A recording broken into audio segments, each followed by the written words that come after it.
kenapa partai memanggil partai yang lain gitu kan? Semisal ada ketidakcocokan pada akhirnya di dewan keluar, kenapa tidak memilih partai yang besar gitu kan? Kenapa memilih partai umat gitu?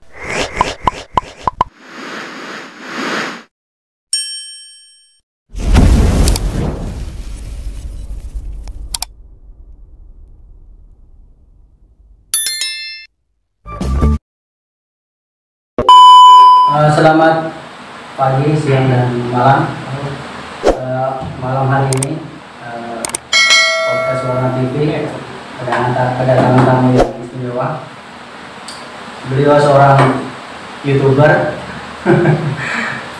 kemudian politisi yang cukup senior, saya rasa.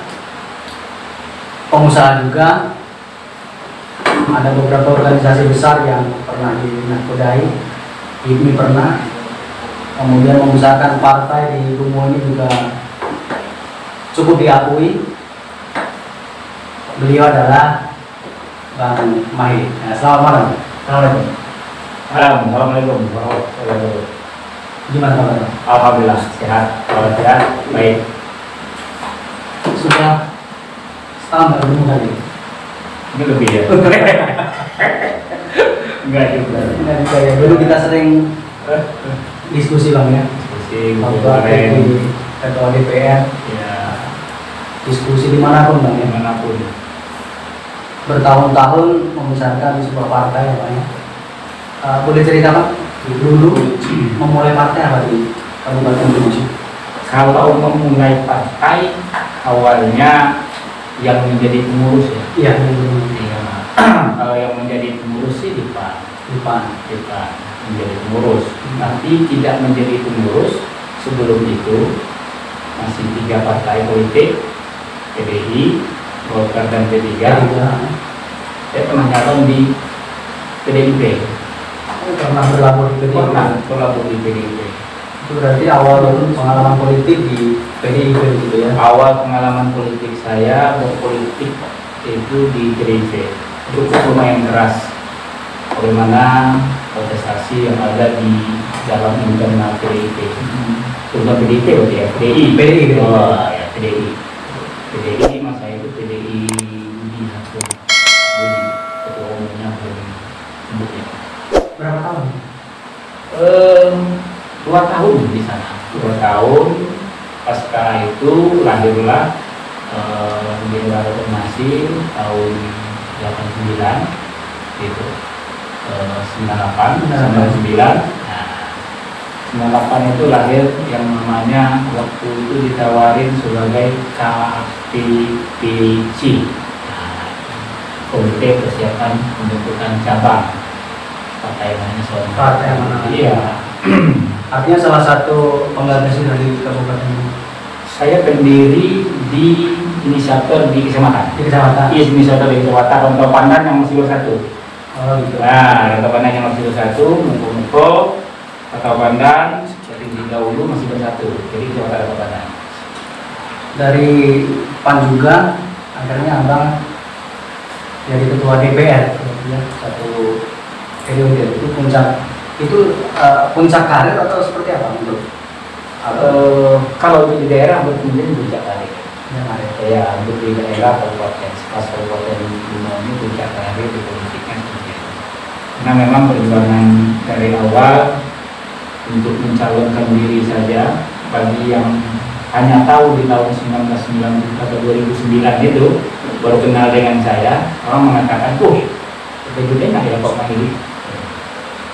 Jadi anggota dewan langsung jadi ketua DPR. Tapi yang tahu sejarah dari 97 mencalonkan diri PDI, 99 mencalonkan di PAN, 2004 mencalonkan diri di PAN, 2009 baru jadi. Dan 2004 hampir jadi. 2004 hampir jadi. Hampir jadi karena sistem. Oh, sistem Iya, karena sistem bukan internal, sistem pemilu. Sistem pemilu kali ini ya. Iya, karena sistem pemilu di saat itu masih proporsional. Oh, sehingga di 2009 kali itu ya. 2009. Dinamikanya cukup luar biasa kalau luar biasa. Kayaknya ya sedikit banyak tahu lah kita kan. Iya. Gimana akhirnya Halangan dan rintangan kita tempuh. luar biasa. Tapi sekian puluh tahun lah kira-kira gitu kan membesarkan nama Partai Amanat Nasional di Kabupaten Bimo, bahkan menjadi wasekjen di PP PAN lah itu. Tapi kenapa tiba-tiba sekarang gitu kan memilih partai yang baru gitu kan? Kenapa partai memanggil partai yang lain gitu kan? Semisal ada ketidakcocokan pada akhirnya di PAN keluar, kenapa tidak memilih partai yang besar gitu kan? Kenapa memilih partai umat gitu? Kalau kita melihat semua partai itu mempunyai garis-garis perjuangan masing-masing, mempunyai platform, mempunyai ideologi. Nah, jadi ideologi masing-masing parpol, kemudian garis-garis perjuangan platform partai yang ada di masing-masing partai itu sendiri. Jadi cukup lumayan besar, sekian belas tahun menggeluti partai ini dan berkecimpung di Partai Amanat Nasional. Suka dukanya sudah kita alami, dan juga kita sudah dibesarkan partai tersebut dengan tujuan ya memang bagaimana reformasi yang diperjuangkan ditemukan oleh Amin Rais itu bisa terwujud melalui garis-garis perjuangan yang ada ini tadi, yaitu wakil kita yang ada di DPR, DPRD Kabupaten Kota dan provinsi serta DPR RI. Namun di detik-detik terakhir garis-garis perjuangan itu memudar lebih condong menjadi pro ke pemerintah yang notabene kita lihat ya menurut pandangan kita bahwa kesejahteraan yang semu yang disampaikan oleh pemerintahan yang ada saat ini, keadilan yang semu, kezaliman terjadi di mana-mana. Kita melihat itu sehingga PAN harus bersuara. PAN harus bersuara begitu, tetapi itu tidak dilakukan. Banyak contoh yang kita lihat perjuangan di Omnibus Law waktu itu, undang-undang KPK.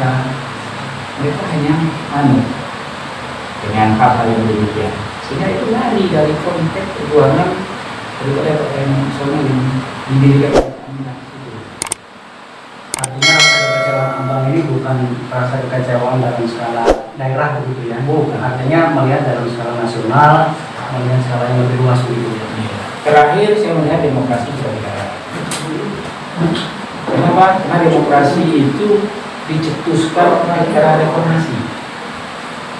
Era reformasi itu Pak Amin Rais bersama teman-teman mahasiswa dan lain-lainnya berhasil meruntuhkan kekuasaan Harto yang sudah 22 tahun, sehingga kita bebas berbicara dalam artian ada dulunya. Bisa menjadi bupati, saya tidak bisa membayangkan kalau saya bisa jadi bupati, bisa jadi ketua DPR tanpa reformasi ada. Tidak saya bayangkan. Begitu juga dengan yang lain-lainnya. Seorang swasta, seorang birokrat bisa menjadi birokrat, begitu. Tidak membayangkan, karena ada reformasi. Jadi kita yang lahir, bukan lahir, yang melahirkan reformasi, atau yang melahirkan reformasi, kok lari dari demokrasi yang dibangun. Seharusnya mereka memberi contoh demokrasi yang baik, demokrasi yang benar, tidak main tunjuk, pimpinan daerah, pimpinan wilayah.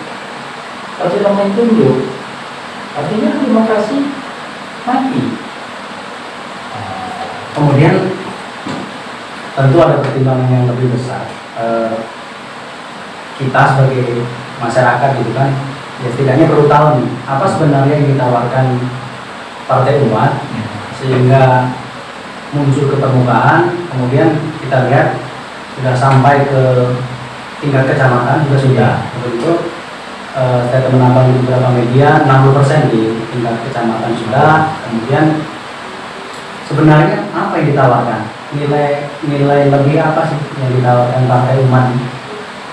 berkaca dari pengalaman-pengalaman Abang di partai-partai terdahulu, kemudian memilih berlabuh di partai ini, apa sebenarnya yang ditawarkan partai ini? Sebenarnya tidak banyak yang ditawarkan oleh partai ini. Jadi kalau tidak ada perubahan juga ya hanya perubahan Bukan pilihan, tapi keharusan. Iya. Jadi ini bukan perubahan, ini bukan pilihan. Sebuah keniscayaan begitu ya. Sebuah keniscayaan kita harus melakukan. Kita merasakan secara total saat ini bagaimana partai politik, jujur kita sampaikan, semua partai politik sudah nambut-nambut sekarang semuanya kepada pemerintah. Jadi kontrol sosial tidak akan terjadi. Bangkit dari situ, kita bangkit dari situ. Partai umat ini didirikan dengan rasa kebersamaan umat. Umat merasakan adanya kezaliman yang terjadi, adanya penindasan, adanya keadilan yang tidak ditegakkan. Sehingga muncul berpikiran kita harus bangun, harus bangkit bersama-sama umat secara keseluruhan. Maka dengan tagline kita memang azasnya juga adalah Islam rahmatan alamin, dengan mengambil tagline lawan kezaliman, tegakkan keadilan. Kemudian kita tentu ada kalkulasi politik juga ya. Sebentar lagi 2024, tidak lama lagi partai baru. Iya. Seberapa yakin nanti Abang sebagai ketua DPW Partai Umat Provinsi Jambi punya keyakinan bahwa kader-kader terbaik Abang di Partai Umat maka bisa meraih simpati masyarakat yang muaranya nanti bisa menjadi wakil masyarakat baik di tingkat kabupaten, kota, provinsi bahkan di pusat. Sebesar apa keyakinan? Insya Allah perjalanan kita belum begitu lama. November baru mulai mendeklarasikan ancang-ancang berdirinya sebuah partai baru oleh Pak Amin Rais. Di saat itu kita bergerak di 0% sampai dideklirkannya nama partai umat oleh Profesor Amin Rais.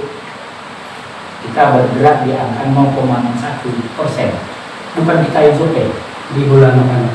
di bulan November itu Litbang Kompas dengan yang lain-lainnya secara nasional yang melakukan survei di setiap hari setiap bulannya. Hasil itu menunjukkan animo masyarakat cukup kuat dengan partai baru ini, karena mungkin mereka berharap ada harapan baru yang muncul, karena harapan yang lama ini banyak semuanya begitu. Mereka berpikir seperti itu. Memang harus ada perubahan yang muncul. Sehingga terus November, Oktober sampai di awal Januari yang rencananya Desember kita mau deklarasikan, kita sudah merangkak ke 0,9%. Dari November ke Januari. Dari November ke Januari 0,9%. Maka di Januari itu hasil Desember. Di Januari kita sudah 1,1%. Dan terakhir di bulan April, nah, itu kita di 1,8%. Kita baru deklarasi sudah 1,8%. Tapi kita tidak menafikan bahwa perjuangan kita masih sangat panjang. Kita masih butuh perjuangan yang sangat keras sekali. Bukan hanya di Jambi, tetapi di seluruh Indonesia. Alhamdulillah 34 provinsi sudah terbentuk di seluruh Indonesia. Kemudian DPD-nya juga sebagian besar sudah terbentuk untuk mencapai 75% tingkat DPD itu. Insya Allah rasa-rasanya untuk seluruh Indonesia ini hasil rapat kita minggu yang lalu di Jogja sebelum deklarasi itu menunjukkan tren yang sangat bagus dari laporan masyarakat sekalian. Insya Allah 75% bahkan mungkin mencapai 90% DPD bisa terbentuk. Begitu juga dengan 50% DPC. 50% DPC kita bergerak terus. Memang kondisi COVID pertama menjadi halangan besar. Tambah lagi kita menghadapi di bulan suci Ramadan, pergerakan kita terbatas. Tapi memang karena penyampaian kita dengan masyarakat dan animo masyarakat dengan membaca berita, tidak terlalu susah kita meyakinkan mereka gitu. Mereka tidak berpikir ini bakal lolos atau tidaknya nanti di PT, tetapi mereka dia sangat yakin gitu. Oh, mereka saja yakin, kenapa kita tidak yakin sebagai pengurus, sebagai pendiri? Saya sebagai salah satu pendiri yang menandatangani notaris, begitu. Masa tidak yakin? Dengan pengalaman yang sudah ada mendirikan sebuah partai politik, memang kalau melihat kondisi ekonomi, kalau orang melihat sekilas, ya saya tidak termampu untuk memimpin di Provinsi Jambi ini karena tidak punya uang besar, gitu, seperti pimpinan-pimpinan partai lain. Tapi saya melihat selama saya bergerak, kawan-kawan rekan-rekan yang ada sekalian tidak ada pernah menuntut. DPD tidak pernah menuntut. Ada uang yang enggak untuk operasional, nggak ada. Nggak pernah menuntut itu gitu. Mereka ikhlas berjuang, ikhlas ingin membentuk partai ini juga bisa lolos di 2024. Artinya setelah perjuangan ini kita selesai, verifikasi parpol menuju verifikasi parpol ini kan Menkumham dulu. Nah, memenuhi persyaratan Menkumham ini tentu masih butuh waktu. Kita berharap pelaksanaan mungkin di April 2024 atau bisa saja dimajukan. Makanya secepat mungkin kita harus lakukan pendaftaran. Ini seandainya nanti pada akhirnya Partai Umat ini lolos, Ya. jadi Partai Umat resmi jadi peserta pemilu. Tentu dengan pengalaman kampanye yang sudah lama, kalkulasi politik kan sudah dimulai. Iya. Berat. Kemudian beberapa partai baru yang muncul di peserta pemilu kemarin juga nasibnya tidak begitu bagus gitu kan, terutama di daerah kita kan, di Kabupaten kita. Nah, dengan kondisi seperti ini masih tetap optimis atau seperti apa? Masih sangat optimis. Ini kan tergantung bagaimana kemasan kita. Kita mengemas sebuah partai politik, setiap produk yang kita jual ke tengah-tengah masyarakat itu konsisten tidak kita dengan perilaku kita hari-hari, begitu. Kalau kita konsisten dengan perlakuan kita, artinya masyarakat akan mempercayai sebuah partai politik, walaupun itu baru. Begitu. Begitu juga dengan partai yang lama. Partai-partai yang lama, ada yang pindah loncat sini, loncat sana, itu kan sudah biasa terjadi. Ada karena ideologi, ada karena ketidakpuasan dan segala macam. Ini juga kita juga menampung. Ada yang dari muda, ada yang dari partai-partai yang lain gitu, yang bergabung dengan kita. Ya, kok nggak ada masalah gitu. Makanya kita selalu optimis. Tidak ada kata-kata tidak optimis di dalam sebuah pertarungan bagi seorang mandiri. Memang dari dulu seperti itu. Terus sampai detik terakhir perjuangan kita lolos, kita menghadapi 2024, tentu kader-kader terbaik dari Partai Umat ini akan kita munculkan. Agar apa? Agar ini tadi terjadi. Bisa menekan minimal kita bisa menekan kedoliman itu. Di 2024 kalau resmi sudah jadi partai dan ini lolos, akan jadi partai pendukung salah satu capres katakan seperti itu di tingkat nasional. Masih tetap optimiskah bahwa Partai Umat ini akan menjadi kontrol sosial, atau ada keraguan bahwa nanti arah politik juga bisa berseberangan dengan kata hati seorang Pak Mahdi? Artinya ketika di 2024 jadi pengusung kalah, semisal katakan kalah, kemudian partai mengambil sikap akhirnya bergabung dengan pemerintah, sikap pribadi itu Pak Mahdi. Insya Allah Partai Umat akan konsisten. Orang-orang yang ex partai lama, kami yang ex biru, yang hengkang dari sana, itu adalah orang-orang yang konsisten dengan pergerakan-pergerakan yang telah dilakukan. Contoh saat ini, salah satu kita ini hengkang itu karena itu tadi garis partai itu sudah tadi tidak sewajarnya masuk ke dalam pemerintahan. Tapi karena ada kepentingan tertentu akan masuk. Begitu juga nanti kita partai umat ini lolos 2024 dan mencapreskan seseorang ternyata kalah, tapi kita tidak mau kalah, insya Allah menang. Mencapreskan seseorang, insya Allah kita akan menyapreskan orang yang menang, begitu. Insya Allah menang, iya, kita nggak mau kalah. Tapi kalaupun kalah kita tetap konsisten. Kita yakin dengan pengurusan DPP yang ada saat ini memang orang-orang yang selalu konsisten, lalu istiqomah dengan perjuangan yang ada saat ini. Terus Ustaz Sambo, gurunya Pak Prabowo, Amin Rais yang kita memang kenal. Itu apa dia dengan umur 77 tahun mendirikan partai ini? Kalau tidak dengan tujuan mulia, gitu. Harus tinggal beliau sadukan ilmu dan kepada ke yang lain. Tapi tidak, ini loh.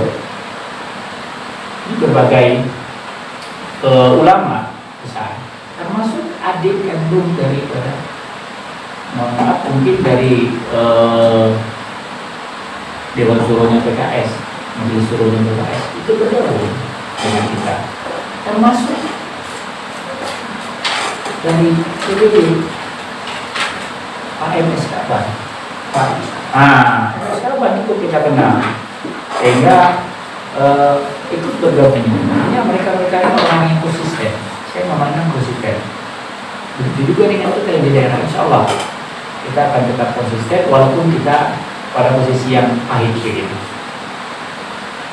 Tapi saya pernah yakin kan, dari pengalaman yang sudah gitu kan, mudah-mudahan cita-cita itu tercapai. Amin. Dan tetap konsisten itu yang kita konsisten itu yang penting. Ya. Di minum dulu bang. Oh, Santai-santai kita minum lagi. Ini memang belum ngopi dari tadi. Buru-buru gara-gara masuk ini. Ya, tarawih agak panjang hari ini karena ada ini tadi.